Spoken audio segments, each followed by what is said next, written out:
আসসালামু আলাইকুম। এখন থেকে নিয়মিত ভিডিও আপলোড করব। আর আপনারা যদি আমাদেরকে ফুল সাপোর্ট করেন, তাহলে নতুন, নতুন গল্প আপনাদেরকে উপহার দিব ইনশাআল্লাহ। চলুন তাহলে গল্প শুরু করা যাক। একটি বিধবা মেয়ের সাথে আমার একমাত্র ভাতিজার বিয়ে দিলে তুমি? তোমার কি বুদ্ধিভ্রষ্ট হয়েছে? এই মেয়ের স্বামী বিয়ের একদিনের মাথায় মারা গিয়েছে। এমন একটা অপয়া মেয়ের সাথে আমার ভাতিজার বিয়ে দিলে কোন সাহসে? গিয়েছিলে তো এই মেয়ের বিয়ে খেতে, আর নিজের পুত্রবধূ করে নিয়ে আসলে। ক্ষোভে কথাগুলো বললেন মিসেস রোকেয়া বেগম। নাদিয়া বেগম ইতস্তত করে বললেন, উফ, আস্তে কথা বলো রোকেয়া। সিরাত শুনে ফেলবে, মেয়েটা অনেক কষ্ট পাবে কথাগুলো শুনলে। রোকেয়া বেগম বিরক্তকর মুখমণ্ডল নিয়ে বিছানা থেকে উঠে দাঁড়ালো। প্রচন্ড বিরক্ত নিয়ে বলল, শুনলে শুনবে, ভুল কিছু তো বলিনি। তোমাকে বোকা বানিয়ে ঘাড়ে চেপে বসেছে, একেবারে বউ হয়ে আসলো এই বাড়িতে। রোকেয়া বেগমের কথা শুনে খুবই বিরক্ত হলেন নাদিয়া বেগম। গম্ভীর কণ্ঠে বললেন, এসব আবল তাবল কথা বলছো কেন? আর সিরাতের মত ছিল না এই বিয়েতে। ও তো আনাবকে বিয়ে করতে রাজিই হচ্ছিল না, পরে ওর বাবার কথা রাখতে বিয়েতে রাজি হয়। তোমাকে আমার কিছু বোঝাতে হবে না, সবই এই মেয়ের বুদ্ধি। ইচ্ছে করে প্রথমে রাজি হয়নি, জানি কেউ একে দোষারোপ করতে পারে না। আমি কি বুঝি না চালাকি? নাদিয়া বেগম পুনরায় গম্ভীর কণ্ঠে বললেন। সবাইকে নিজের মতো মনে করো না, তুমি এখন যেতে পারো, তোমার এখানে কোনো কাজ নেই। রোকেয়া বেগম রেগে গেল নাদিয়া বেগমের কথায়। ভালো করে নিজের অপমানটা বুঝতে পারল, কিন্তু কিছু বলল না। আর হাত থেকে ফুলের ডালাটা বিছানার উপর রেখে রুম থেকে চলে আসলো। রোকেয়ার যাওয়ার দিকে তাকিয়ে এক দীর্ঘশ্বাস ত্যাগ করলো নাদিয়া বেগম।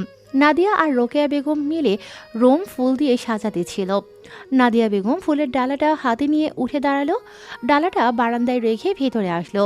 রবি আসতেই দেখলো অন্যমনস্ক হয়ে সিরাত দাঁড়িয়ে রয়েছে। নাদিয়া বেগম সিরাতের কাছে এগিয়ে গেল।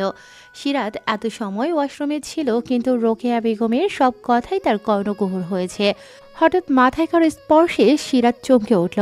নাদিয়া বেগম পরম স্নেহে সিরাতের মাথায় হাত বুলাতে বুলাতে হেসে বললেন, ভয় কেন পাচ্ছ মা? ভয়ের কিছু নেই, আমি আছি তো। মুহূর্তেই চোখ ছলছল করে উঠল সিরাতের। আজ পর্যন্ত এখনো কেউ তাকে বলেনি ভয়ের কিছু নেই, আমি আছি তো, শুধুমাত্র আমি আছি তো পাশে। এই কথাটা তাই অনেক যথেষ্ট মনের সাহস জোগাতে, মনে ভরসা সঞ্চয় করতে। কিন্তু এই কথাটা অনেক দুর্লভ লাইন, সহজেই শুনতে পাওয়া যায় না। যদি যেত তাহলে হয়তো জীবনের কঠিন সময় অনেক সহজে পাড়ি দেওয়া যেত। সিরাতের ভাবনায় ছেদ ঘটিয়ে নাদিয়া বেগম বললেন। চলো বিছানায় বসবে। নাদিয়া বেগম সিরাতকে বিছানায় বসিয়ে বলল। তুমি বসো মা, আমি এক্ষুনি আসছি। সিরাতকে বসিয়ে রেখে নাদিয়া বেগম নিচে চলে গেলেন। সিরাত চুপচাপ বসে ভাবতে লাগলো, নাদিয়া বেগম কত সহজে তাকে আপন করে নিয়েছে। শুধুমাত্র দুদিনের আলাপে নিজের ছেলের বউ করে নিয়ে আসলেন।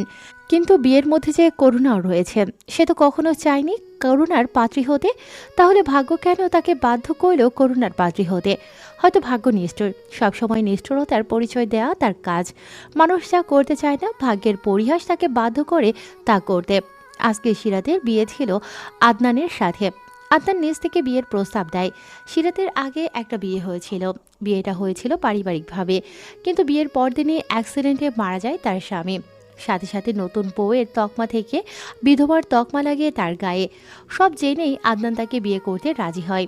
কিন্তু বিয়ের আসরে এই কথা তার মা জেনে বিয়েতে অস্বীকার করেন। তিনি আর আদনানও কোনো কথা না বাড়িয়ে বিয়ের আসর থেকে চলে যায়। ভরা বিয়ের আসরে কটু কথার পাত্রী হয় সিরাত। সবার অপমানের হাত থেকে বাঁচাতে তখনই নাদিয়া বেগম এসে নিজের ছেলের জন্য বিয়ের প্রস্তাব দেয়। সিরাত প্রথমে রাজি হয়নি, কিন্তু পরে চাচার কথা রাখতে বিয়েতে রাজি হয়। হঠাৎ রুমে প্রবেশের আভাস বুঝতে পেরে সিরাত দরজার পানে তাকায়। নাদিয়া বেগম হাতে খাবারের প্লেট নিয়ে ভেতরে প্রবেশ করছে। সিরাতের পাশে বসে ভাত মেখে তার সামনে ধরল। সিরাত শুধু থমকে সেদিকে তাকিয়ে রয়েছে। নাদিয়া বেগমের ব্যবহারে সিরাত ক্ষণে ক্ষণে অবাক হচ্ছে। অল্প সময়ে অনেকটা আপন করে নিয়েছেন তিনি সিরাতকে। নাদিয়া বেগম চোখের ইশারায় সিরাতকে খেতে বললেন। সিরাত খাবার মুখে নিয়ে খেতে লাগলো। এক অদ্ভুত ভালো লাগা কাজ করছে তার মনে। খাবারে এক অদ্ভুত তৃপ্তি পাচ্ছে আজ সে। এই খাবারের ভিতর লুকায়িত রয়েছে পাত্রের স্নেহ, যে স্নেহ পাওয়ার জন্য এতদিন তার মন আফসোস করত। ইস, যদি তারও মা বেঁচে থাকতো, তাহলে তাকেও হয়তো তার মা মুখে তুলে খাইয়ে দিত। আজ অনেক বছর পর মাতৃ স্নেহের ছোঁয়া পেল। সিরাত ছোট্ট থাকতে তার বাবা মা রোড অ্যাক্সিডেন্টে মারা যায়। তারপর থেকে চাচার বাসায় বড় হয়েছে সে। চাচার ভালোবাসা আর চাচির অবহেলার পাত্রী হয়ে তার বড় হওয়া। এই রোড অ্যাক্সিডেন্ট তার জীবন থেকে অনেক কিছু কেড়ে নিল।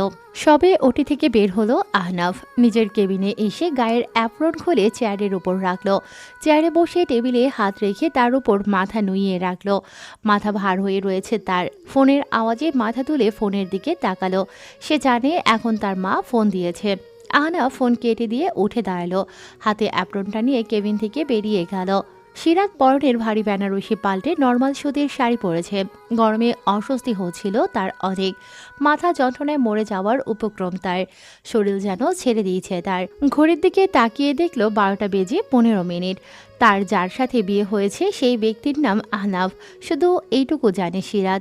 তাকে এখনো দেখেনি সিরাত। বিয়ের সময় তার পাশে বসেছিল অনেক সময়, কিন্তু তার দিকে তাকানো হয়নি সিরাতের। এই বাসায় আসার সাথে সাথে বেরিয়ে গিয়েছে আহনাফ। নাদিয়া বেগম বললেন তার জরুরি কাজ আছে, তাই গিয়েছে। সিরাত বিছানায় গা এলিয়ে দিল। আর বসে থাকা সম্ভব হচ্ছে না তার পক্ষে। বিছানায় শুতেই নিজের অজান্তে ঘুমিয়ে পড়ল সিরাত। কিছুক্ষণ পর আহনাফ দরজা খুলে ভেতরে প্রবেশ করল। রুমে আসতেই চোখ গিয়ে পড়ল সিরাতের দিকে। বাহিরে ঠান্ডা হাওয়া বইছে, হয়তো ঝড় উঠবে। রুমের জানালা খোলা। বাহিরের বাতাস রুমের ঠান্ডা আবহাওয়া তৈরি করেছে। স্নিগ্ধ এক ঘুমন্ত রমণীর দিকে তাকিয়ে রয়েছে আহনাফ। সেই তাকানো বেশি সময় স্থায়ী হলো না। আহনাফ সিরাতের থেকে দৃষ্টি ফিরিয়ে নিয়ে নিচের দিকে তাকালো। আধ ভেজা হয়ে রয়েছে সে। দ্রুত কাবার্ডের কাছে গিয়ে নিজের জামা কাপড় নিয়ে ওয়াশরুমে চলে গেল। টাওয়াল দিয়ে চুল মুছতে মুছতে বের হলো আহনাফ। পরনে সাদা টি শার্ট আর কালো ট্রাউজার। টাওয়াল চেয়ারে মেলে দিয়ে রুমের জানালা বন্ধ করলো। মনে স্থির করলো সোফায় ঘুমো বেশে। বিছানার কাছে এগিয়ে গেল বালিশ নিতে। সিরাতের অপর পাশে বালিশ রাখা। আহনাফ একটু ঝুঁকে বালিশ নিতে গেল। সঙ্গে সঙ্গে সিরাতের ঘুম ভেঙে গেল। চোখ খুলতেই আহনাফকে দেখে চিৎকার করল। আহনাফ চমকে সোজা হয়ে দাঁড়ালো। সে পুরো থমকে গেল। সিরাত উঠে বসে যা বলল তা শুনে আহনাফ পুরো অবাক। কে কোথায় আছো? বাসায় ডাকাত পড়েছে, কেউ বাঁচাও আমায়। আহনাফ সিরাতের কথা শুনে বালিশ হাতে থমকে দাঁড়িয়ে রয়েছে। সিরাতের কথায় আহনাফ পুরো সিরাতের কথা বোধগম্য হচ্ছে না তার। রুমে ডাকাত দেখলো কোথায়? সিরাতের আহনাফের হাতের বালিশের দিকে তাকিয়ে বলল, ডাকাত আমাকে বালিশ চাপা দিয়ে মেরে ফেলতে নিয়েছিল। কে কোথায় আছো? তাড়াতাড়ি আসো। আহনাফ বুঝতে পারল সিরাত তাকে ডাকাত বলছে। কথাটা বোধগম্য হতেই আহনাফের মুখে রাগ ফুটে উঠল। চোয়াল শক্ত করে বলল, এই মেয়ে, আমাকে তোমার ডাকাত মনে হয়? আহনাফের এমন কণ্ঠে হালকা কেঁপে উঠল সিরাত। হুঁশ ফিরল তার। হঠাৎ চোখ খুলে আহনাফকে এভাবে দেখে যা মাথায় আসে তাই বলে ফেলেছে সিরাত। আহনাফের মুখের দিকে স্থির দৃষ্টি নিক্ষেপ করল। না, একে দেখে তো ডাকাত মনে হয় না। ডাকাত দেখতে তো আরো ভয়ানক। ডাকাতদের বড় বড় গোঁফ থাকে, কিন্তু এর তো তেমন গোঁফ নেই। ডাকাত যদি না হয় তাহলে কে? পরিচিত তো না। এত রাতে রোমে অপরিচিত কাউকে দেখে খুব অস্বস্তি লাগছে তার। সিরাত প্রশ্নাতুর কণ্ঠে বলল, আপনি কে? এত রাতে এই রুমে আসার সাহস কি করে হলো আপনার? আহনাফ ভ্রু কুঁচকে সিরাতের দিকে তাকিয়ে বলল।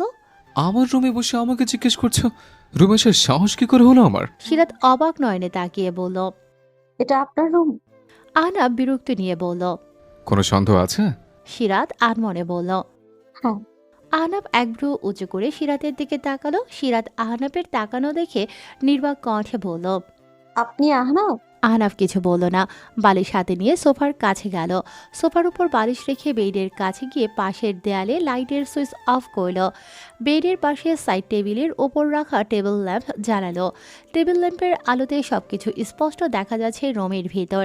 সিরাত এক দৃষ্টিতে তাকিয়ে আহনাফের কর্মকাণ্ড দেখছে। আহনাফ সোফায় গিয়ে শুয়ে পড়ল। সিরাত স্থির হয়ে বসে রয়েছে। আহনাফ চোখের ওপর হাত ভাঁজ করে রেখে বলল, শুধু নাম চেনে একজনকে বিয়ে করলে? এখন আমার যে অন্যকে আমার পরিচয় দিলে তাকে আমি বলে বিশ্বাস করতে? এখনো মানুষ এতটা বোকা কিভাবে হয়? তোমার মতো বোকার বিরক্তিকর মানুষের জন্য সমাজে যত ঝামেলা।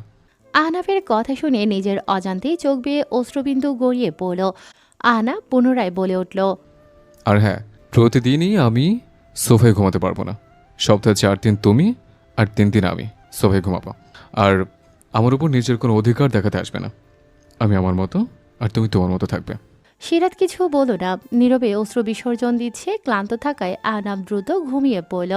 সিরাত বসে বসে জীবনের সমীকরণ মিলাচ্ছে। তার জীবনে কত কিছু হয়ে গেল।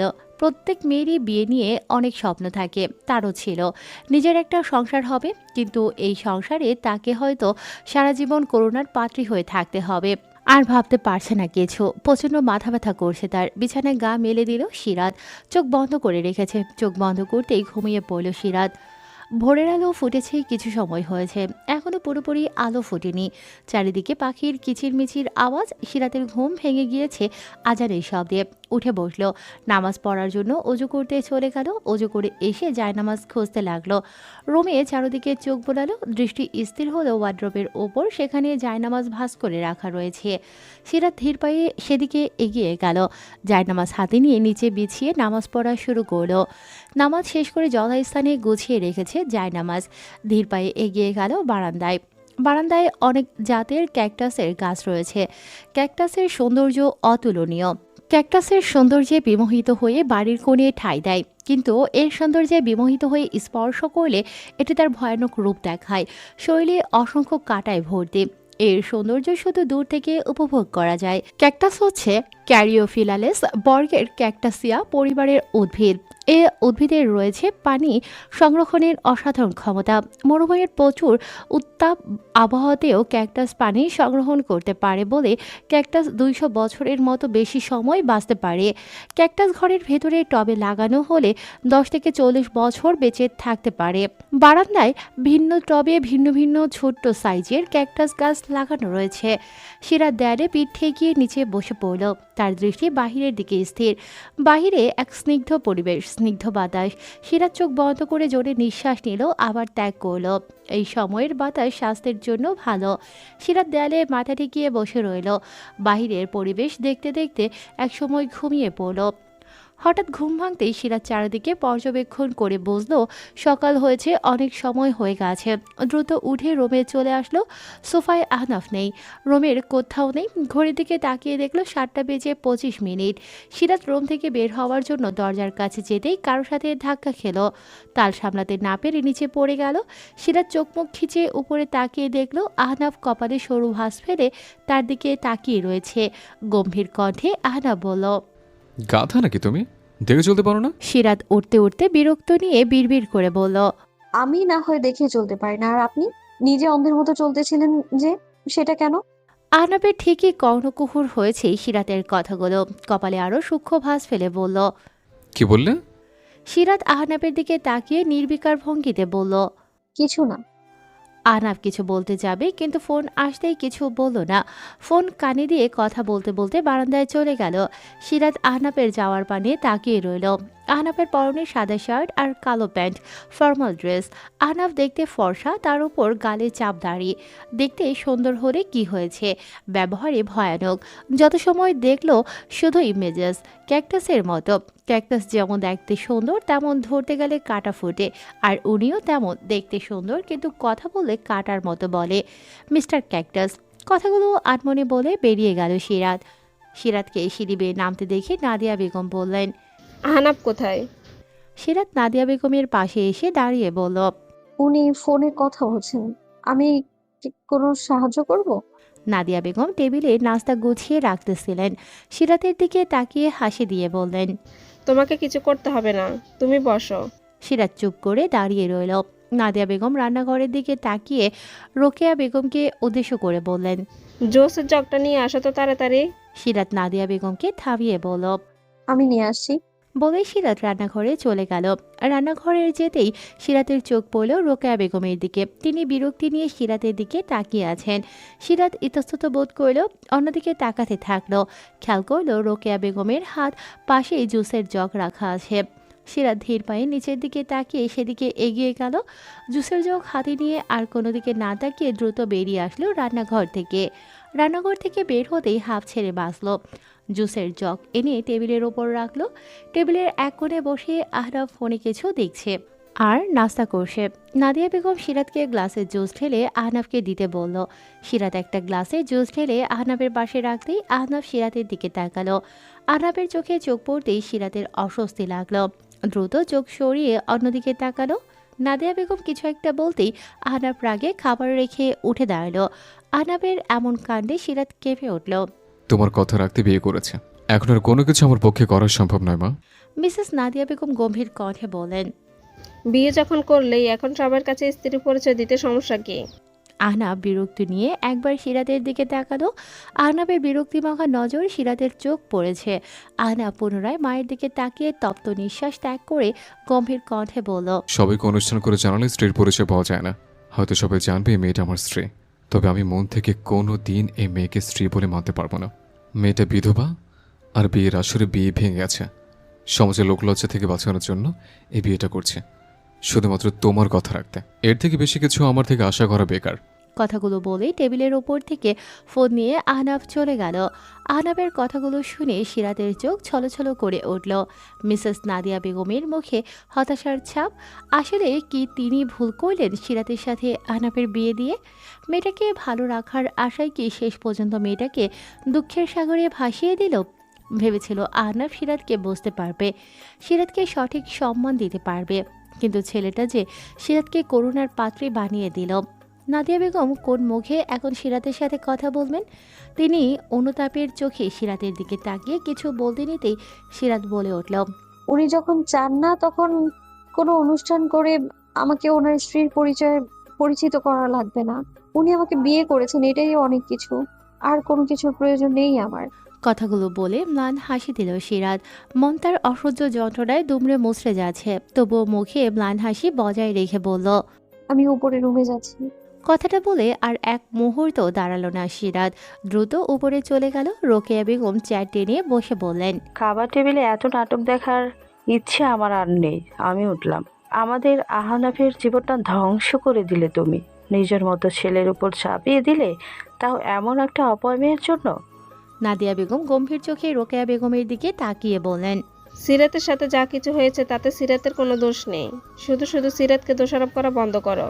কথাটা বলেই নাদিয়া বেগম উঠে চলে গেলেন। তারও আর খাওয়া হলো না। সিরাত দেয়ালে হেলান দিয়ে বসে রয়েছে, চোখ দিয়ে তার অশ্রবিন্দু গড়িয়ে বসে, আর মনে মনে বলছে।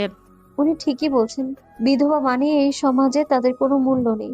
বেঁচে থাকা তাদের জন্য তিক্ততা। তার উপর আবার ভরা আসরে বিয়ে ভেঙেছে, যার কারণে আমি বিধবা। আমার আগে একটা বিয়ে হয়েছিল, বিয়ে পরদিনই আমার স্বামী মারা যায়, যার জন্য সমাজ আমাকে দায়ী করে।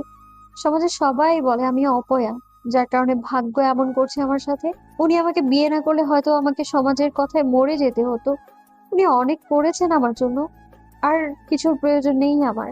তেমন ভাগ্য নেই আমার যে স্বামীর কাছে পুরো সম্মান পাবো আমি। আমাকে বিয়ে করে সমাজে আমাকে সম্মানের সাথে বাঁচার সুযোগ করে দিয়েছেন, এটাই তো অনেক। উনি না হয় মন থেকে স্ত্রীর সম্মান নাই বা দিতে পারলো, এতে আমার কোনো দুঃখ নেই। কথাগুলো বলে হাত দিয়ে চোখের পানি মুছে নিল সিরাত। উঠে দাঁড়ালো।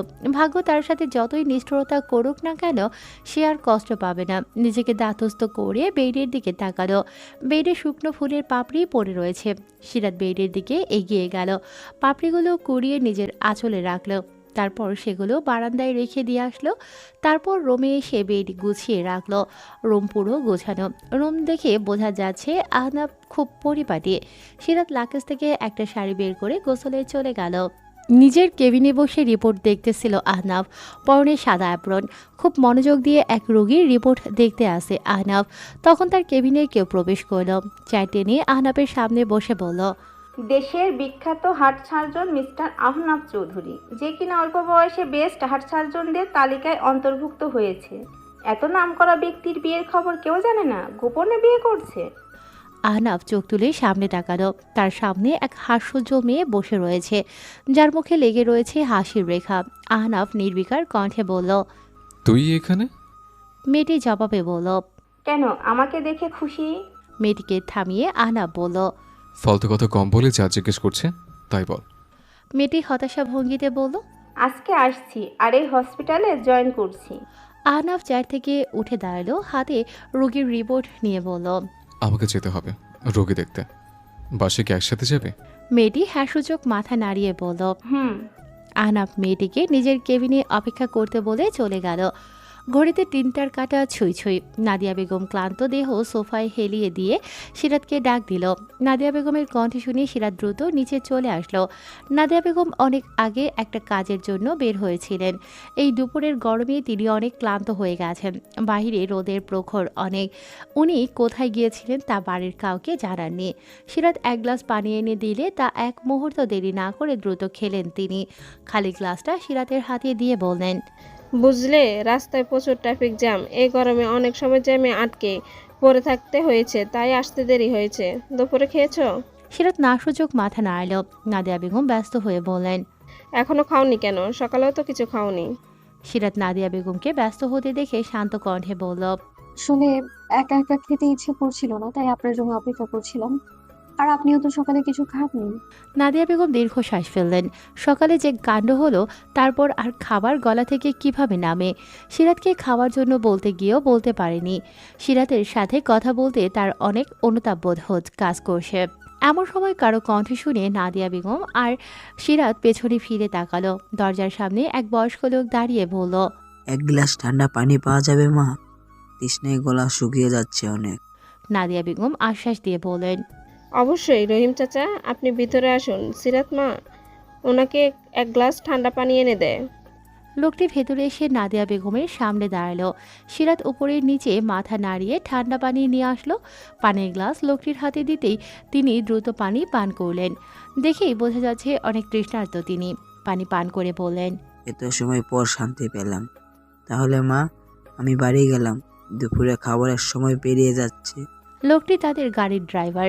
নাদিয়া বেগম বাধা দিয়ে বললেন। আজকে এখানে খেয়ে যান চাচা।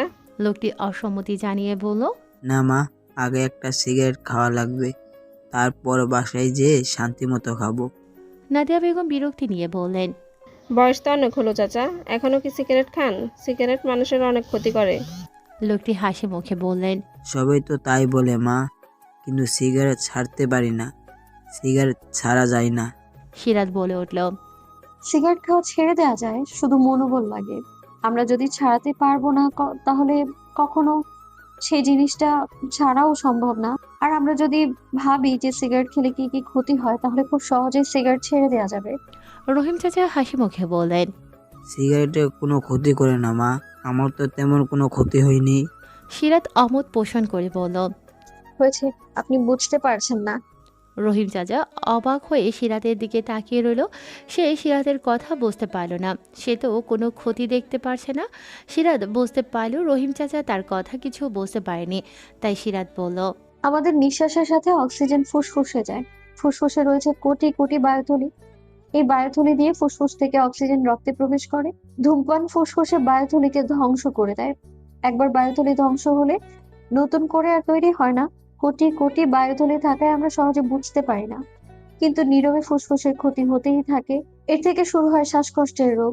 এই শ্বাসকষ্টের রোগ শুরু হলে এর থেকে মুক্তি পাবার আর উপায় নেই। ধূমপানের কারণে ফুসফুসে ক্যান্সারও হতে পারে। শুধু ফুসফুসে না, আরো অনেক জায়গায় হতে পারে। শুধু ধূমপানের কারণে হার্ট অ্যাটাকও হতে পারে। প্রতি 2 জন ধূমপান করা ব্যক্তির মধ্যে একজন মৃত্যুবরণ করে ধূমপানের কারণে। একজন সিগারেট খাওয়া সাধারণ মানুষ অন্য সাধারণ মানুষের থেকে 8 থেকে 9 বছর কম বাঁচে। শেষ সিগারেট খাওয়ার 20 মিনিটের মধ্যে হার্টবিট আর ব্লাড প্রেশার স্বাভাবিক হতে শুরু করে। 8 ঘন্টার মধ্যে অক্সিজেনের পরিমাণ স্বাভাবিক হতে শুরু করে। আর 48 ঘন্টার মধ্যে শরীর থেকে সব কার্বন মনোক্সাইড দূর হয়ে যায়, নাকের ঘ্রাণ আর মুখের স্বাদ ফিরে আসে।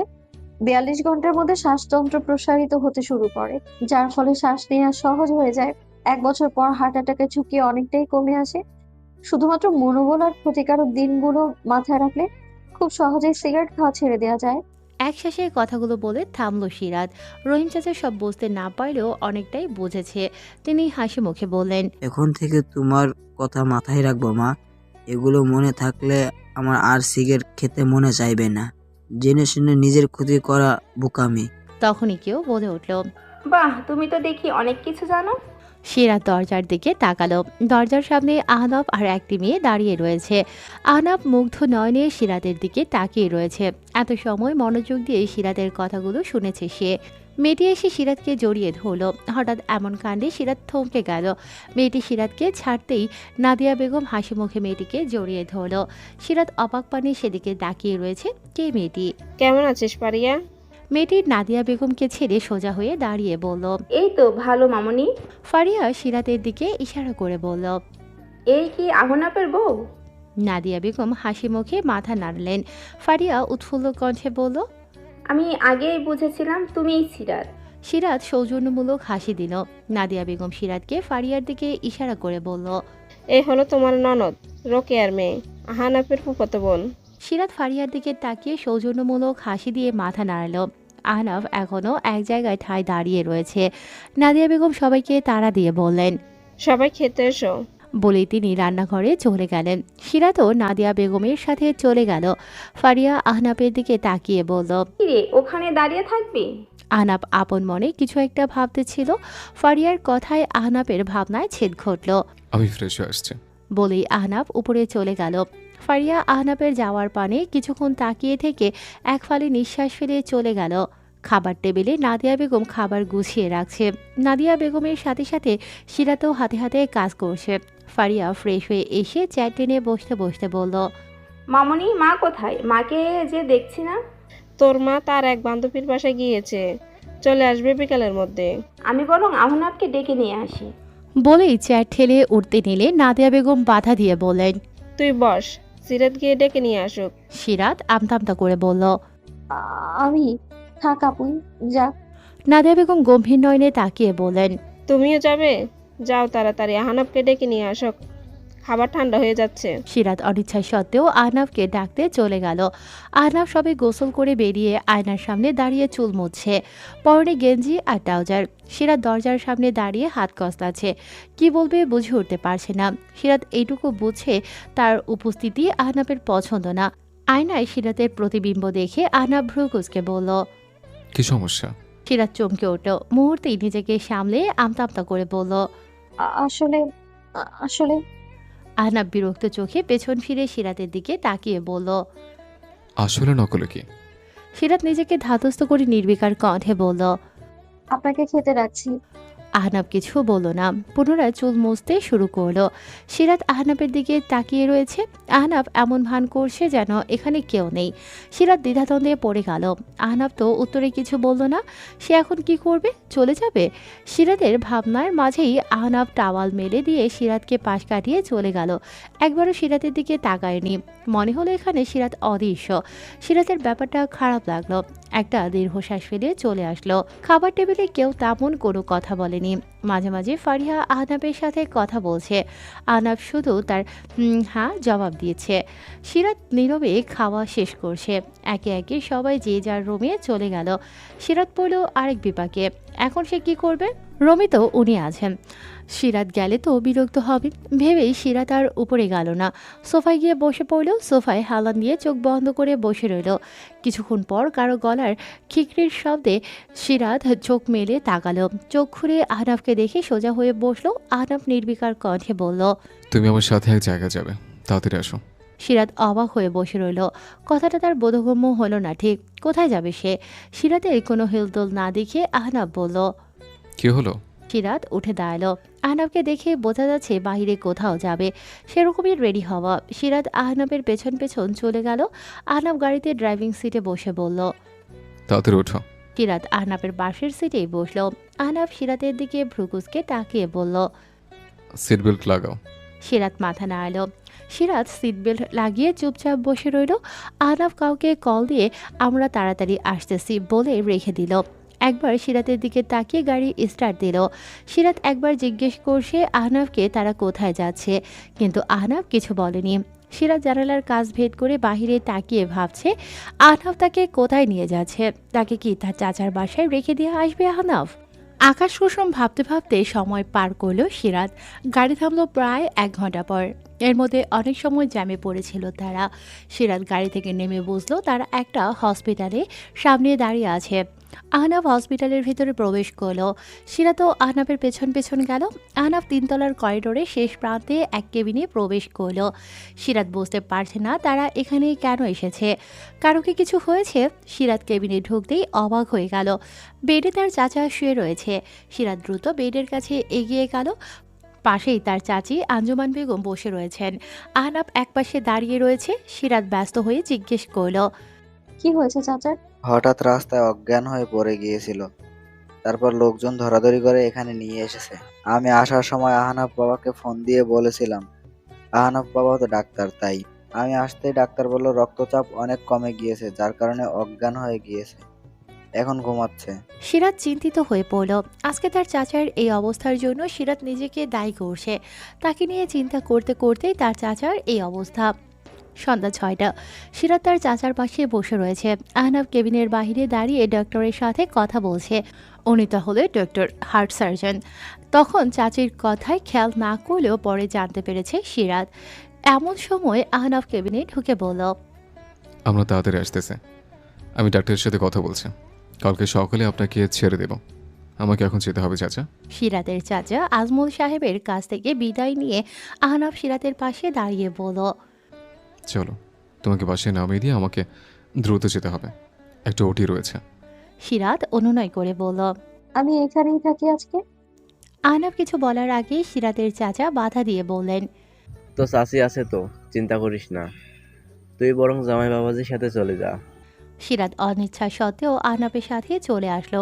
সিরাত বাহিরের দিকে তাকিয়ে রয়েছে। আহনাফ আপন মনে গাড়ি চালাচ্ছে। হঠাৎ গাড়ি থামায় সিরাত নড়ে চড়ে বসলো। এটা তো বাড়ির সামনে না, তাহলে উনি এখানে কেন থামিয়েছেন? সিরাতের ভাবনার মাঝেই আহনাফ বলল। নামো। সিরাত হকচকিয়ে উঠল। মাঝ রাস্তায় কেন নামবে? চারপাশে সাই সাই করে দ্রুত গতি গাড়ি চলছে। আহনাফ পুনরায় বলল। দ্রুত নামো। সিরাত নামতেই আহনাফ বলল, আমি তোমাকে নিয়ে যেতে পারবো না, একই বাড়িতে চলে যাও। সিরাতকে কিছু বলার সুযোগ না দিয়ে আহনাফ চলে গেল। সিরাত রোডের পাশে দাঁড়িয়ে রইল। কিছু সময় দাঁড়িয়ে থেকে দীর্ঘ নিঃশ্বাস ফেলে হাঁটা শুরু করলো। তার কাছে একটা টাকাও নেই। আনমনে ব্যস্ত রাস্তায় হাঁটছে সিরাত। আনমনে জীবনের সমীকরণ মিল আছে। জীবন বড়ই অদ্ভুত। শত কষ্ট থাকা সত্ত্বেও হাসি মুখে বেঁচে থাকার লড়াই চালিয়ে যেতে হয়। হঠাৎ চোখে অনেক আলো পড়তেই সামনে তাকাতেই থমকে গেল। তার দিকে একটা গাড়ি দ্রুত গতিতে এগিয়ে আসে। এই মনে হয় তার জীবন শেষ। ভাবতে সিরাত চোখ বন্ধ করে নিল। আর মুহূর্তেই হঠাৎ হ্যাঁচকাটানে কেউ সরিয়ে নিল সিরাতকে। গাড়িটা সিরাতের পাশ থেকে চলে গেল দ্রুত গতিতে। সিরাতের অনেক কাছ থেকেই অতিক্রম করেছে গাড়িটি। আর একটু হলেই সিরাতকে আঘাত করত। একটুর জন্য বেঁচে গেল। জোরে টান দেওয়ার তাল সামলাতে না পেরে পড়ে যেতে নিলেই এক শক্ত পুরুষালী বলিষ্ঠ হাত তার বাহু ধরে ভারসাম্য বজায় রাখল। সিরাত চোখ মেলে তাকাতেই দ্রুত গতিতে ছিটকে সরে আসলো। লোকটি আশ্বস্ত করতেই নরম কণ্ঠে বলল, রিল্যাক্স, ভয় নেই, আমি শুধু আপনাকে বাঁচানোর জন্যই ধরেছিলাম। আপনি ঠিক আছেন তো? সিরাত উপরে নিচে মাথা নাড়াল। চোখ মুখে তার ভয়ের ছাপ স্পষ্ট। হঠাৎ আচমকা এমন কাণ্ডে ভয় পেয়েছে খানিকটা। ভেবেছিল আজকেই তার শেষ দিন। গাড়িটা যে স্পিডে আসতেছিল তাতে তার বাঁচার সম্ভাবনা ছিল না বলেই চলে। ভাগ্যক্রমে লোকটি তাকে বাঁচিয়ে নিল। সিরাত কৃতজ্ঞতা কণ্ঠে বলল, ধন্যবাদ। ইটস ওকে, আমার নাম সাদাত, আপনি? সিরাত ভ্রুকুচকে তাকিয়ে রইল। পরে কিছু একটা মনে করে বলল, সিরাত। সাদাত হাস্যোজ্জ্বল মুখে বলল, নাইস নেম। তা আপনাকে দেখে মনে হচ্ছে আপনি কিছু নিয়ে চিন্তিত ছাড়তেছিলেন, তাই বললাম আর কি। সিরাত কথা এড়িয়ে বলল, আমি আসি তাহলে। সিরাতের এক পা বাড়াতেই সাদাত বাধা দিয়ে বলল, চলুন, আপনাকে এগিয়ে দিয়ে যাচ্ছি। সিরাত সৌজন্যমূলক হাসি দিয়ে বলল, প্রয়োজন নেই, আমি একাই যেতে পারবো। সাদাত আপত্তি জানিয়ে বলল, আপনি যেমন অনমনে হাঁটতেছিলেন, পুনরায় আবার আনমনে হয়ে গেল কেন? বিপত্তি হতে পারে। আর আমরা বড় কথা হলো সামনের রাস্তা নির্জন, তাই আপনাকে একা একা যাওয়া ঠিক হবে না। সিরাত পুনরায় বাধা দিতে নিলেই সাদাত হাত উঁচু করে সিরাতকে থামিয়ে বলল, আমি আপনার কোনো কথা শুনছি না। আমি আপনাকে একা যেতে দিতে পারবো না। তারা করবে সারাক্ষণ। সিরাত আপত্তি থাকা সত্ত্বেও আর বাধা দিল না, রাজি হয়ে গেল।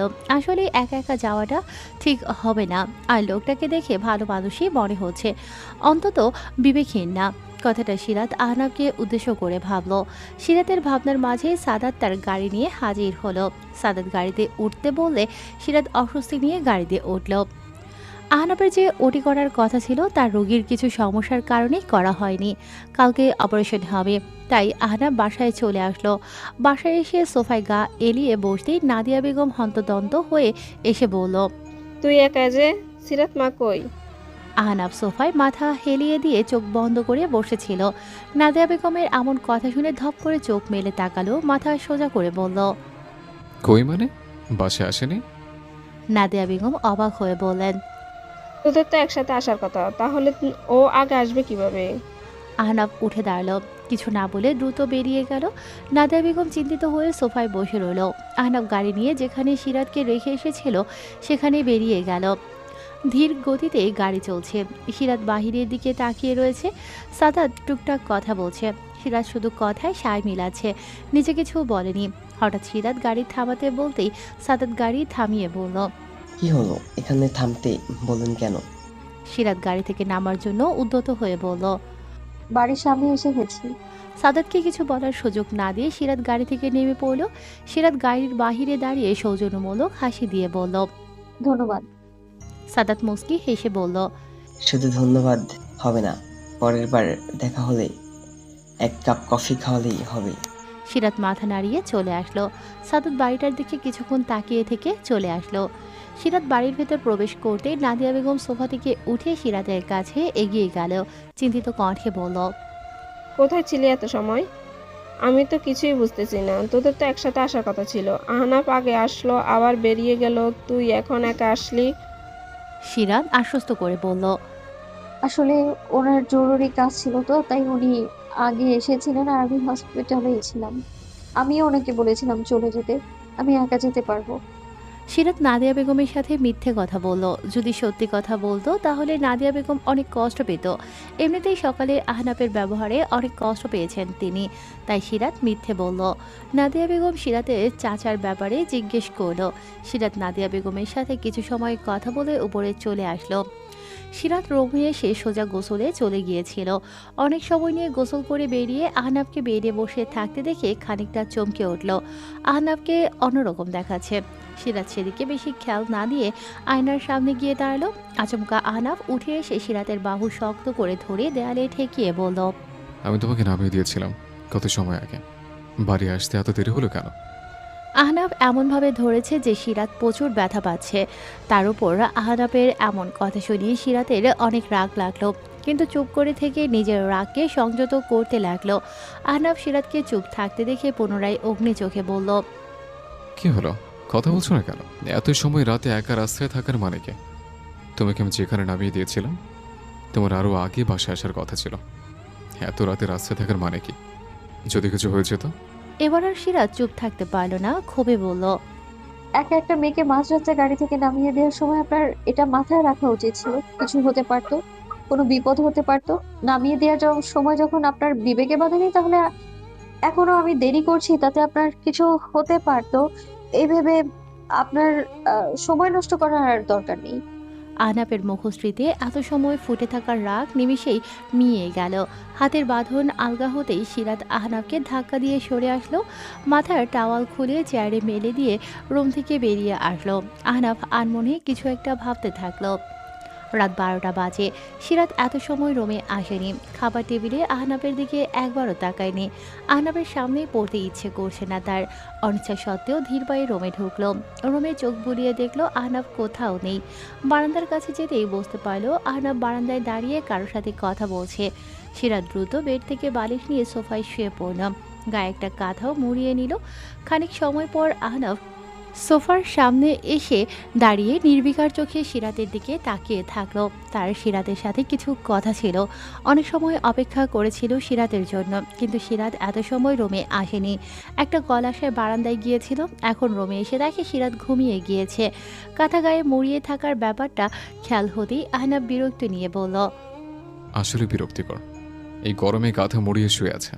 কথাটা আহনাফ জোরে বলায় সিরাতও শুনতে পেল। সে ঘুমোয়নি, চোখ বন্ধ করে রয়েছে, মনে মনে বলল, আর আপনি তো আসলে মিস্টার ক্যাকটাস, যার ব্যবহার কাটার মতো। আহনাফ রুমের লাইট বন্ধ করে বেরিয়ে শুয়ে পড়ল। জানালা দিয়ে রুমে মৃদু আলো এসে পড়ছে।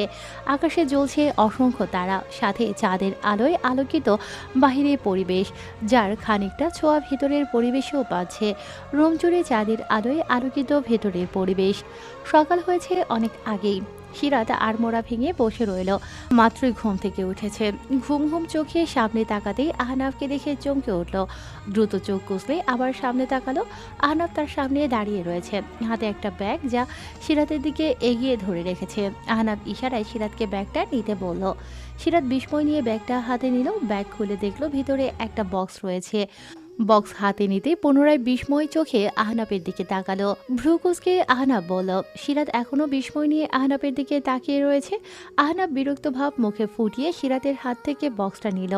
বক্সের ভেতর থেকে ফোন বের করে চালু করে সিরাতের দিকে এগিয়ে দিল। সিরাত বিস্ময় নয়নে হাত বাড়িয়ে ফোনটা হাতে নিল। আহনাফ নির্বিকার কণ্ঠে বলল, এইভাবে তাকিয়ে আছো কেন? ফোনের ভিতর সিম আছে, আর আমি সবার নাম্বার এতে সেভ করে দিয়েছি, আর আমার নাম্বারও রয়েছে। আমার নামে খোঁজ করো, পেয়ে যাবে। সিরাত আহনাফের দিকে তাকিয়ে মাথা দুলালো। আহনাফ আয়নার সামনে গিয়ে দাঁড়ালো। গলায় টাই বাঁধছে সে। সিরাত গম্ভীর কণ্ঠে বলল, কোনো প্রয়োজন ছিল না ফোন দেওয়ার। এমনিতেও আমাকে বিয়ে করে আমাকে করুণা করেছেন, এটাই অনেক। আমার জন্য আপনাকে আর কিছুই করতে হবে না। আহনাফ আয়না দিয়েই সিরাতের প্রতিবিম্বের দিকে সরল চোখে চেয়ে রইল। হয়তো সিরাতের দিকে তাকিয়ে কিছু একটা বোঝার চেষ্টা করছে। সিরাত ফোনটা সোফার উপর রেখে ফ্রেশ হতে চলে গেল। আহনাফ কিছু সময় একভাবে দাঁড়িয়ে রইল। সিরাত ওয়াশরুম থেকে বেরিয়ে দেখলো আহনাফ রুমে নেই। সিরাত এক পলক ঘড়ির দিকে তাকালো। ঘড়িতে 7টা বেজে 5 মিনিট। এত সকালে উনি কোথায় গেলেন? সিরাত গিয়ে সোফায় বসলো। আহনাফ সব গুছিয়ে রেখে গেছে। বিছানা পরিপাটি করে গোছানো, সোফায় থাকা বালিশ আর কাঁথা গুছিয়ে রেখে গেছে। এই দিনে সিরাত এইটুকু বুঝে গিয়েছে আহনাফ অনেক পরিপাটি। সিরাত হাতে ফোনটা নিয়ে কিছু সময় নেড়েচেড়ে দেখলো। দেখে মনে হচ্ছে অনেক দামি। তাকে এত দামি ফোন কিনে দেওয়ার কোনো মানেই হয় না। করুণা করে একটা নর্মাল কম দামি কিনে দিলেও হতো, তাতেই সিরাত অনেক খুশি। কথাগুলো মনে মনে বলে সিরাত। নিচে চলে গেল। সিরাত নিচে নেমে রান্নাঘরে চলে আসলো। নাদিয়া বেগম রুটি বেলতেছিলেন। সিরাতকে দেখে বললেন, আহনাফ চলে গেল আর তুমি এত পরে নিচে নামলে যে? ছেলেটা যাওয়ার সময় একবার নিচে আসতে। ছেলেটা 7 দিনের জন্য মেডিকেল থেকে ক্যাম্পে গেল। সিরাত অবাক হলো কিছুটা। সে তো কিছুই জানে না, অবশ্য জানার কথাও না। সেই অধিকার তার নেই।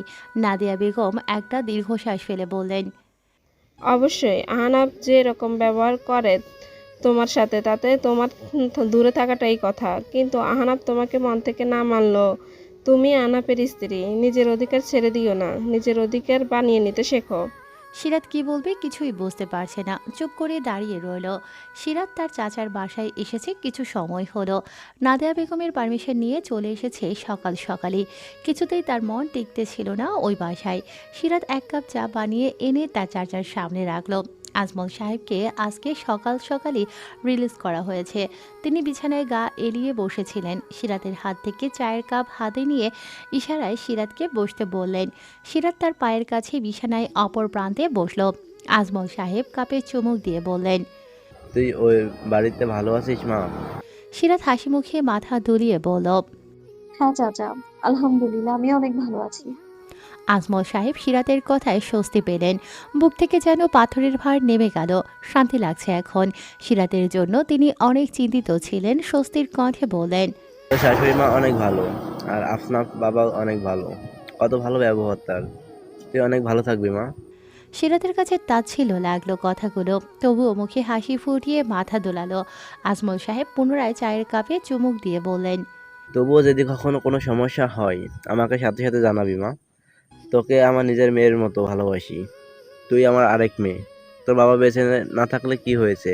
যতদিন আমি বেঁচে আছি ততদিন তোর বাবার ছায়া হয়ে বেঁচে থাকবো। সিরাতের চোখ ছলছল করে উঠল। এই একটা মানুষ যে সিরাতের আপন, অনেক কাছের মানুষ। সিরাতর তার চাচাকে বাবার চোখে দেখে। এই মানুষটাই বাবা মা হারানোর পর নিজের মেয়ে করে তাকে কাছে টেনে নিয়েছে। ভাগ্য সবসময় খারাপ করে না আমাদের সাথে, ভালো কিছুও করে। যেমন বাবার মতো এক নতুন বাবা পেয়েছে সে। সিরাত আরও কিছু সময় তার চাচার সাথে কথা বলে খালি চায়ের কাপ নিয়ে রান্নাঘরের দিকে এলো। রান্নাঘরে আসতেই সিরাতের চাচি ক্ষিপ্ত কণ্ঠে বললেন, এই যে নবাব দাদি, বড় ঘরে আপনার বিয়ে হয়েছে দেখে পা বুঝি মাটিতে পড়ছে না? ঘরের বাকি কাজগুলো কে করবে শুনি? এত সময় যে বসে আপনি গল্প করলেন। সিরাত দীর্ঘশ্বাস ফেলে বলল। এখনই করছি চাচা। বলে সিরাত পানির ট্যাপ ছেড়ে চায়ের কাপ ধুতে লাগলো। তার চাচির এমন ব্যবহারে এখন সে অভ্যস্ত। আগে খারাপ লাগলেও এখন আর লাগে না।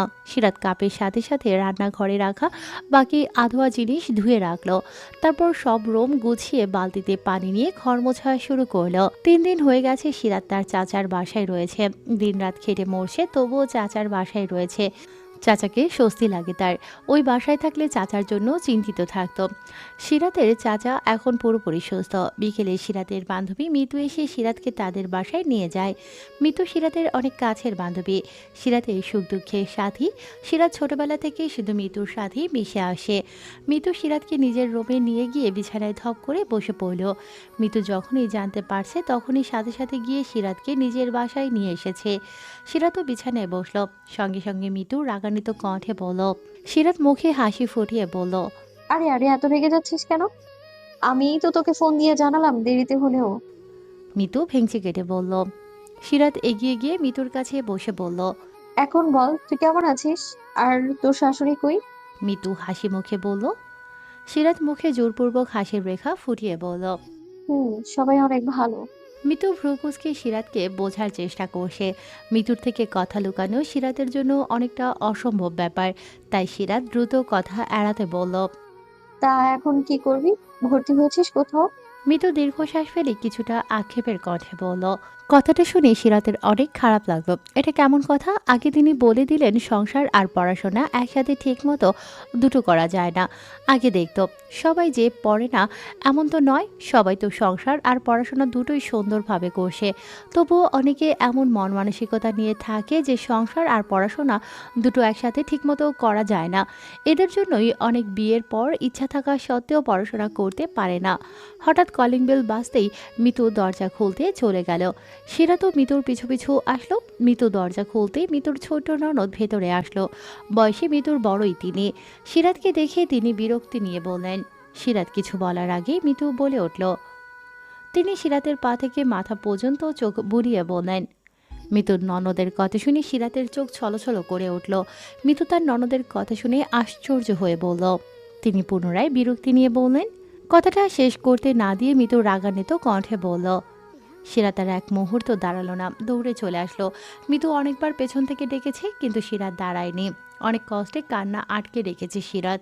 বাসায় এসে কলিং বেল বাজাতেই সিরাতের চাচাতো বোন এসে দরজা খুলল। আজকে সকালে এসেছে সে। ঢাকার ভেতরেই এক কলেজে পড়ে সে, কিন্তু বাসা থেকে অনেক দূর হওয়ায় হোস্টেলে থেকে পড়াশোনা করে সে। দরজা খুলতেই সিরাত দৌড়ে নিজের রুমে চলে গেল। রুমের দরজা আড়িয়ে বিছানায় শুয়ে মুখ লুকিয়ে কান্না করতে লাগলো। সবাই সিরাতকে দোষারোপ করে তার প্রথম স্বামীর মৃত্যুর জন্য, কিন্তু এতে তার কি দোষ? 2 মিনিট পর কণ্ঠ শুনে চমকে উঠল সিরাত। ধরফরিয়ে উঠে বসলো সে। সামনের ব্যক্তিকে দেখে থমকে গেল সে। অবাক হয়ে বলল। আপনি? সামনে থাকা ব্যক্তি পুনরায় বলল। ঠিক আছেন? সিরাত চোখ মুছে মাথা দোলালো, বিস্মিত হয়ে বলল। কিন্তু আপনি এখানে? সিরাত দরজা শুধু ভিড়িয়ে রেখেছিল। দ্রুত দরজা খুলে ভেতরে আসলো নিশি। হন্তদন্ত হয়ে বলল। আমি তোকে বলতে ভুলে গিয়েছিলাম, ভিতরে সাদাত আছে। পাশে চোখ বুলাতেই দেখলো সাদাত দাঁড়িয়ে রয়েছে। সাদাতের থেকে চোখ ফিরিয়ে সিরাতের দিকে তাকাতেই চমকে ওঠে নিশি। সিরাতের কাছে এগিয়ে বলল। এই কি, তোর চোখ মুখে এমন অবস্থা কেন? সাদাত বলে উঠল। উনি কান্না করছিলেন কেন? আমি কিছু বলতেই কান্না থামিয়ে দিয়েছেন। নিশি সিরাতের দিকে চেয়ে ইশারায় বলল। কি হয়েছে? সিরাত কিছু বলল না। সে কিছুতেই বুঝতে পারছে না সাদাত এখানে কি করছে। দেখে তো মনে হচ্ছে নিশি আর সাদাত পরিচিত। সিরাত ভ্রুকুচকে সাদাতের দিকে তাকিয়ে আছে। সাদাত বুঝতে পেরে ম্লান হাসি দিয়ে বলল। আমি আর নিশি ফ্রেন্ড, বলতে গেলে বেস্ট ফ্রেন্ড। আসলে তোমার রুমে কেউ ছিল না বলে এই রুমে ফ্রেশ হতে বলেছিল নিশি। সিরাত আস্তে করে বলল। ও। তখনই ডাক পড়ল সিরাতের চাচির। তিনি বসার ঘরে যেতে বলছেন সাদাতকে নিয়ে। নিশি সাদাতকে বসার ঘরে আসতে বলে চলে গেল। সাদাত এক পলক সিরাতের দিকে তাকিয়ে চলে আসলো। সিরাত উঠে ওয়াশরুমে গেল। চোখে মুখে পানি ছিটিয়ে বেরিয়ে আসলো। আজমল সাহেব এক আত্মীয়ের বাসায় গিয়েছেন।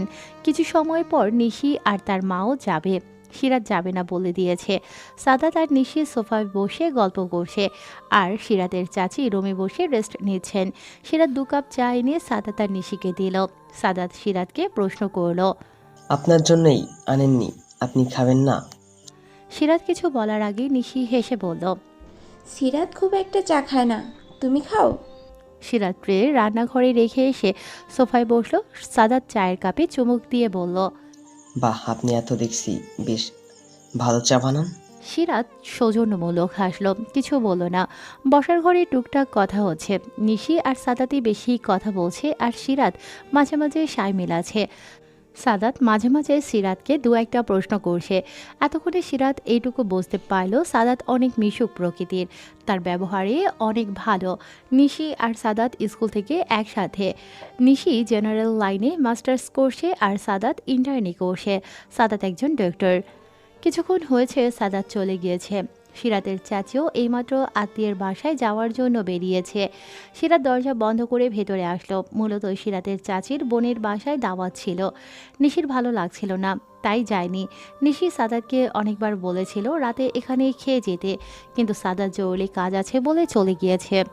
রাতের খাওয়া দাওয়া শেষে নিশি আর সিরাত এক বিছানায় শুয়ে আছে। 2 বোন শুয়ে শুয়ে গল্প করছে। গল্পের মধ্যেই নিশি জিজ্ঞেস করল। আচ্ছা, সারাদিনে দুলা ভাই তোকে একবারও কল দিল না? সিরাত থমকে গেল। আহনাফ গত 3 দিনে এখন পর্যন্ত একবারও ফোন দেয়নি তাকে। সিরাত আমতা আমতা করে বলল। হয়তো ব্যস্ত আছে অনেক। নিশি ধমকিয়ে বলল। চুপ থাক, ব্যস্ত আছে। এত ব্যস্ত যে বইয়ের খোঁজ নিবে না। সিরাত চুপ করে রইল। কি বলবে তার মাথায় আসে না। তখনই ফোন বেজে উঠল। সিরাত উঠে বসে ফোনের স্ক্রিন দেখলো, অপরিচিত নম্বর। নিশি উৎসাহ নিয়ে বলল। কিরে, দুলা ভাই ফোন দিছে? সিরাত দুপাশে মাথা নাড়ালো। নিশির উৎসাহ মিলিয়ে গেল। বিষণ্ণতা নিয়ে নিশি আধশোয়া হয়ে উঠে বসলো। নিশি চোখের ইশারা দিয়ে জিজ্ঞেস করল। তাহলে? জানি না। এর মধ্যেই কল কেটে গিয়েছে। সাথে সাথে পুনরায় কল আসলো। নিশি চোখের ইশারায় আশ্বস্ত করে কল রিসিভ করতে বলল। সিরাত কল রিসিভ করে সালাম দিল, কিন্তু কোনো উত্তর আসলো না। সিরাত এখন রীতিমতো বিরক্ত। এত রাতে কল দিয়ে চুপ করে রয়েছে দেখে। তারপরেও সিরাত শান্ত কণ্ঠে বলল। কে বলছেন? সাথে সাথে পাশ থেকে নিশি বলল। কে কল করেছে? সিরাত পুনরায় বলল। কে বলছেন? সাথে সাথে অপর পাশের ব্যক্তি কল কেটে দিল। সিরাতের খুব বিরক্ত লাগলো। নিশি জিজ্ঞেস করল। কে কল করেছে? সিরাত বিরক্তির ছাপ মুখে স্পষ্ট রেখে শুয়ে নির্বিকার কণ্ঠে বলল। জানি না, কিছু তো বললো না। সিরাতকে বিরক্ত দেখে নিশি আর কিছু বলল না, শুয়ে পড়ল। সিরাতের মনে একবারের জন্য মনে হয়েছিল হয়তো আহনাফ ফোন দিয়েছে, কিন্তু আহনাফ দেয়নি। ভাবতেই খানিকটা খারাপ লাগলো। পর মুহূর্তেই নিজেকে সামলিয়ে ভাবলো তার কেন খারাপ লাগছে। তার এমন ভাবনা হওয়াটাই ভুল ছিল। উনি কেন সিরাতকে ফোন দেবেন? তারপরও কোথাও যেন খারাপ লাগা করছে। আর কিছু ভাবল না সিরাত। নিজের অজান্তেই মনের কোণ থেকে এক চাপা দীর্ঘশ্বাস বেরিয়ে আসলো। সকাল 10টার দিকে সিরাতের চাচার বাসায় হাজির হন নাদিয়া বেগম। ততক্ষণে সিরাতের চাচা চাচি বাসায় চলে এসেছিলেন। নাদিয়া বেগম কিছু সময় বসে সিরাতকে নিয়ে চলে আসেন। সিরাত নিজের রুমে এসে লাগেজ থেকে একটা সুতির 3 পিস নিয়ে পেছনে ঘুরতে দেখলো আহনাফ দাঁড়িয়ে রয়েছে। সিরাত থতমত খেয়ে গেল। উনি এখানে? কিন্তু ওনার তো আরও 3 দিন পর বাসায় আসার কথা ছিল। আহনাফ অদ্ভুতভাবে সিরাতের দিকে তাকিয়ে আছে, তা দেখে সিরাত ইতস্তত করে বলল। কিছু বলবেন? আহনাফ কিছু বলল না। রুম থেকে বেরিয়ে আসলো। সিরাত আহনাফের যাওয়ার দিকে কিছুক্ষণ তাকিয়ে থেকে একটা দীর্ঘশ্বাস ফেলে ওয়াশরুমে চলে গেল। বাইরে প্রচুর গরম, ঘেমে একাকার হয়ে গিয়েছিল সিরাত, যার জন্য টানা 1 ঘন্টা গোসল করে বের হলো। সিরাত বের হয়েই দেখলো আহনাফ সোফায় বসে কোলের ওপর বালিশ রেখে তারপর ল্যাপটপ রেখে কিছু একটা করছে। তখনই আহনাফ সিরাতের দিকে তাকালো। সিরাত চমকে উঠল। আহনাফ বিরক্তি মাখা কণ্ঠে বলল। গোসল করতে এত সময় লাগে বলছে? মা তোমার জন্য অনেক সময় অপেক্ষা করছে। সিরাত হন্তদন্ত হয়ে বলল। আমি এক্ষুনি যাচ্ছি। কথাটা বলে সিরাত যেতে নিলে আহনাফ বলে উঠল। দাঁড়াও, কোথায় যাচ্ছ? মা নিচে নেই, তারা বেরিয়ে পড়েছে। তোমার মতো কাণ্ড জ্ঞানহীনদের জন্য আর কত সময় অপেক্ষা করবে? আমি চলে যেতে বলেছি। সিরাত হতাশ হয়ে আহনাফের দিকে তাকালো। মনে মনে নিজের উপর রাগ লাগছে। সে তো জানতো তারা এখন বের হবে গ্রামের বাড়ির উদ্দেশ্যে। তাও কেন সিরাত এত সময় নিয়ে গোসল করলো? তার আরও আগে বের হওয়া উচিত ছিল। নিজের উপর রাগ লাগছে অনেক। আহনাব পুনরায় নিজের কাজে ব্যস্ত হয়ে গেল। সিরাতের মাথায় পেঁচানো তোয়ালে খুলে বারান্দায় মেলে দিয়ে আসলো। তারপর ধোয়া ভিজা কাপড় চোপড়ের বালতি নিয়ে ছাদে চলে আসলো। ছাদে কাপড় চোপড় মেলে দিয়ে একপাশে এসে দাঁড়ালো। আকাশে কালো মেঘ, তবুও রোদ আছে। তার মধ্যে রয়েছে নির্মল বাতাস, যা সিরাতের চুলকে বারবার স্পর্শ করে এলোমেলো করে দিয়েছে। সিরাত খানিকক্ষণ ছাদে দাঁড়িয়ে রইল। পরিবেশটা তার অনেক ভালো লাগছে। এর আগে 2বার ছাদে এসেছিল, তখন প্রচণ্ড রোদ ছিল। আজকে রোদের তাপ কম। কিছু সময়ের মধ্যে চোখের পলকে ঝুম করে বৃষ্টি নামলো। সিরাত দ্রুত মেলে দেওয়া কাপড় চোপড় নামিয়ে পুনরায় বালতিতে রাখলো। তারপর সিঁড়ির কাছে রেখে দিয়ে আসলো। আজকে সিরাতের বৃষ্টিতে ভিজতে ইচ্ছে করছে অনেক। 7-5 আর না ভেবে ছাদের মাঝখানে গিয়ে দাঁড়ালো। মিনিট 10 পর নেমে আসলো। তার অনেক ঠান্ডা লাগছে, না হলে আরও অনেক সময় ভিজবার ইচ্ছে ছিল। সিরাত রোমে ধীর পায়ে ঢুকিয়ে চারপাশে চোখ বুলালো। আহনাব রোমের কোথাও নেই। সিরাত স্বস্তির নিঃশ্বাস ফেলল। হাতের বালতি বারান্দায় রেখে দ্রুত লাগেজের ভেতর থেকে কামিজ বের করলো। তখনই আহনাবের কণ্ঠ শুনে থমকে গেল সিরাত। চুপ করে রইল। আহনাব পুনরায় বলল, এই অবেলা বৃষ্টিতে কেন ভিজছ? সিরাত উঠে দাঁড়িয়ে বলল, এমনি। আর 1 মিনিটও দাঁড়ালো না, দ্রুত ওয়াশরুমে চলে গেল। আহনাবের এভাবে দাঁড়িয়ে থাকতেই অনেকটা লজ্জা লাগছিল সিরাতের। পুরো ভিজে রয়েছে সে। খানিক সময় পুনরায় গোসল করে বের হলো সিরাত। সিরাত বের হলেই আহনাব রাগান্বিত কণ্ঠে বলল, গাধা নাকি তুমি? বৃষ্টিতে ভিজে এখন আবার এত সময় নিয়ে গোসল করলে কেন? 1 ঘন্টা গোসল করে তো বৃষ্টিতে ভিজছ, তাহলে এখন আবার এত সময় কেন গোসল করলে? ঠান্ডা লাগে যদি? আহনাবের শেষ কথাটা শুনে থমকে গেল সিরাত। সিরাতকে চুপ থাকতে দেখে আহনাব দ্বিগুণ রাগ দেখিয়ে বলল, কথা বলছো না কেন? কথাটা খানিকটা জোরে বলছে আহনাব, যার কারণে কেঁপে উঠল সিরাত। পর মুহূর্তে সেদিন রাতের কথা মনে পড়তে সিরাত রাগ দেখিয়ে বলল, আমার ঠান্ডা লাগলে তাতে আপনার কি? আপনার আমাকে নিয়ে ভাবতে হবে না। আহনাব অবাক হয়ে গেল সিরাতের কথায়। রাগের আভা তার মুখ থেকে বিলীন হয়ে গেল। কিছু বলতে নিয়েও আর কিছু বলল না। সিরাত বারান্দায় চলে আসলো। তার অনেক রাগ লাগছে। সেদিন আহনাব যেভাবে বিবেকহীনের মতো রাতের রাস্তায় রেখে এসেছিল, এখন তার বিবেকবোধ কোথা থেকে আসে? এখনও বিবেকবোধ থাকার দরকার নেই। সিরাত বারান্দায় ভিজা কাপড় চোপড় মেলে দিয়ে রোমে আসলো। রোমে আসতেই চমকে উঠল সে। রোমে আসতেই সিরাত চমকে উঠল। আহনাব সিরাতকে আসতে দেখে বলল, দ্রুত খেয়ে আসো, বেলা অনেক হয়েছে। কথাটা বলেই আহনাব রুম থেকে চলে গেল। সিরাত কতক্ষণ আহনাবের যাওয়ার পানে তাকিয়ে থেকে নিচে নেমে আসলো। খাবার টেবিলের সামনে আসতেই সিরাত অবাক নয়নে আহনাবের দিকে তাকালো। আহনাব তা দেখে সিরাতকে বলল, সিরাত আহনাবের কথা অনুযায়ী চেয়ার টেনে বসে পড়ল। বিস্মিত সে। আহনাব সিরাতের সামনে একটা প্লেট নিয়ে ভাত বাড়ল, তাতে তরকারি দিয়ে নিজে সিরাতের বিপরীতের পাশের চেয়ারে বসলো। আহনাব সব খাবার গরম করে টেবিলে সাজিয়ে রেখেছে। নাদিয়া বেগম আগেই সিরাতকে বলেছিল রান্না করা আছে, শুধু গরম করে নিলেই হবে। কিন্তু সিরাত আহনাবকে দেখে বিস্মিত। আহনাব প্লেটের দিকে তাকিয়ে খাবার খেতে খেতে বলল, আমার দিকে আর একবারও তাকিয়ে থাকলে চোখ তুলে ফেলবো তোমার। দ্রুত খাও, খাবার ঠান্ডা হয়ে যাচ্ছে। সিরাত দ্রুত প্লেটের দিকে তাকালো। এখন তার অনেক অস্বস্তি লাগছে। এত সময় আহনাবের দিকে তাকিয়েছিল। আহনাব কি ভাবলো ভেবে অস্বস্তিতে তুলতে পারছে না সে। স্তব্ধ হয়ে বসে রয়েছে। আহনাব এভাবে সিরাতকে বসে থাকতে দেখে নির্বিকার কণ্ঠে বলল, তোমার কি খাবার পছন্দ হয়নি? সিরাত প্লেটের দিকে তাকিয়ে দুপাশে মাথা নাড়ালো। আহনাব ব্যস্ত হয়ে বলল, তাহলে খাচ্ছ না কেন? সিরাত আহনাবের দিকে তাকিয়ে বলল, এমনি। আহনাবের কপালে সরু ভাঁজ পড়ল সিরাতের কথা শুনে। সিরাত খাওয়া শুরু করলো। আহনাবের কপালের ভাঁজ সোজা হয়ে গেল। সেও খাওয়া শুরু করলো। খাওয়ার ভেতর তাদের দুজনের মধ্যে আর কোনো কথা হয়নি। খাওয়া আগে আহনাবের শেষ হয়। সে সব কিছু রান্নাঘরে নিয়ে গুছিয়ে রাখে। তারপর উপরে গিয়ে কিছু ফাইল নিয়ে নিচে আসে। এক পলক সিরাতের দিকে তাকিয়ে সোফায় বসে পড়ে।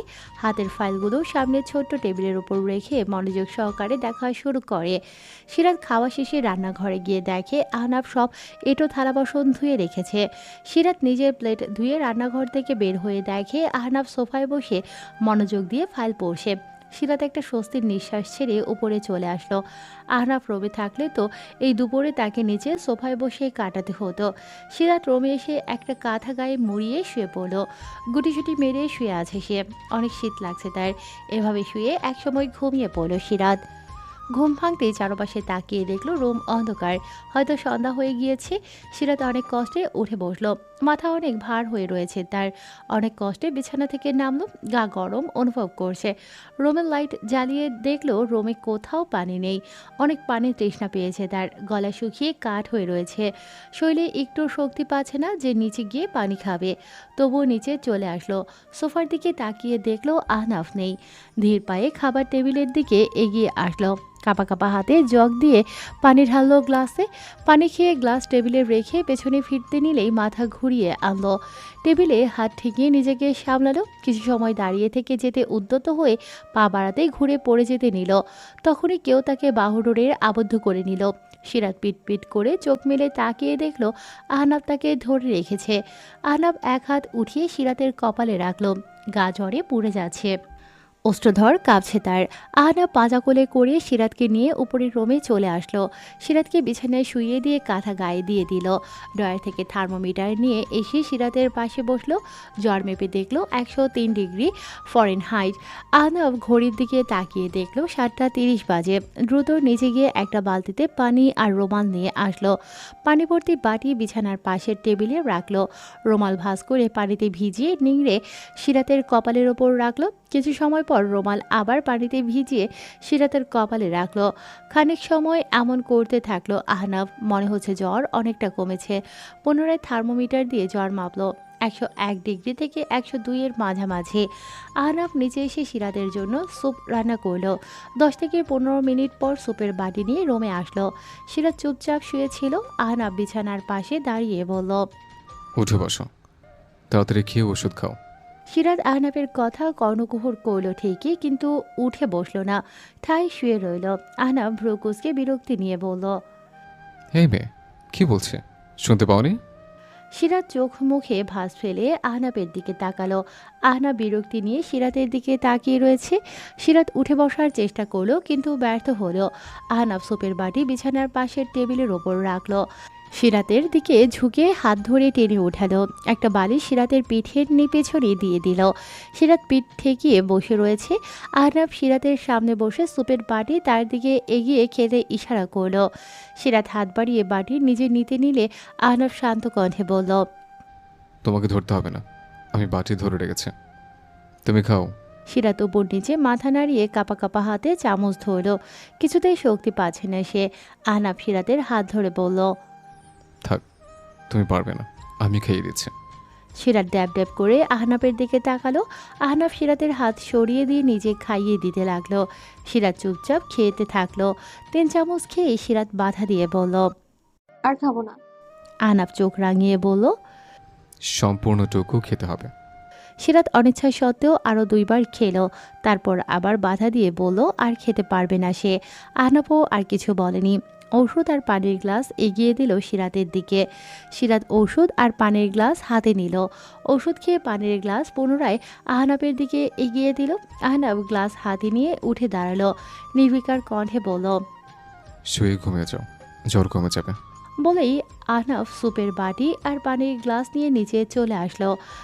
সিরাত সোজা হয়ে বসে পিঠের নিচের বালিশ মাথার নিচে দিয়ে শুয়ে পড়ল। শুয়ে আনমনে আহনাফের কথা ভাবতে লাগলো। আহনাফের যত্ন নেওয়া তার কাছে ভালো লাগছে। আনমনে হেসে উঠল সিরাত। আহনাফ সোফায় বসে রয়েছে। রুমে হালকা আলোয় আলোকিত সব কিছু। আহনাফ সোফায় বসে রয়েছে। রাত 3টে বাজে এখন। এত সময় সে কিছু কাজ করতেছিল। আর কিছু সময় পর পর সিরাতের কপালে হাত দিয়ে দেখছে জ্বর বাড়ছে কিনা। আহনাফ আবার উঠে সিরাতের কাছে গেল। সিরাত গুটিসুটি মেরে গায়ে কাঁথা মুড়িয়ে শুয়ে রয়েছে। জ্বরের প্রভাব অনেকটাই মুখে স্পষ্ট ফুটে উঠেছে। ফ্যাকাশে হয়ে রয়েছে মুখশ্রী। মুখে অসুস্থতার ছাপ স্পষ্ট। শুষ্ক ঠোঁট অনবরত কাঁপছে তার। তারপরেও মুখে এক অদ্ভুত মায়া বিরাজ করছে। আহনাফ এক দৃষ্টিতে কিছু সময় সিরাতের দিকে তাকিয়ে রইল। সিরাতের দিকে একটু ঝুঁকে কপালে হাত রাখলো। হাত পুড়ে উঠল তার। আবার অনেক জ্বর উঠেছে সিরাতের। এত সময় গোসল করে পরে বৃষ্টিতে ভেজার কি দরকার ছিল ভেবে বিরক্ত মুখে তাকালো সিরাতের দিকে। তারপর বলল, আসলে গাধা একটা, বলেই দ্রুত আবার পানি ভর্তি বাটি আর রুমাল নিয়ে এসে জলপট্টি দিতে লাগলো। ঘণ্টাখানেক পর জ্বর নামলো সিরাতের। আহনাফ স্বস্তির নিঃশ্বাস ছাড়ল, কপাল থেকে রুমাল উঠিয়ে বাটির পাশে রাখলো। নিচে বসে বিছানার ওপর এক হাত রেখে তার উপর মাথা দিয়ে আধশোয়া হয়ে রইল, আরেক হাত সিরাতের কপালের উপর দিয়ে রাখলো। এভাবেই ঘুমিয়ে পড়ল আহনাফ। জানালা দিয়ে চাঁদের আলো এসে পড়ছে রুমে। এই চাঁদের আলো সাক্ষী হয়ে রইল তাদের সুন্দর মুহূর্তের।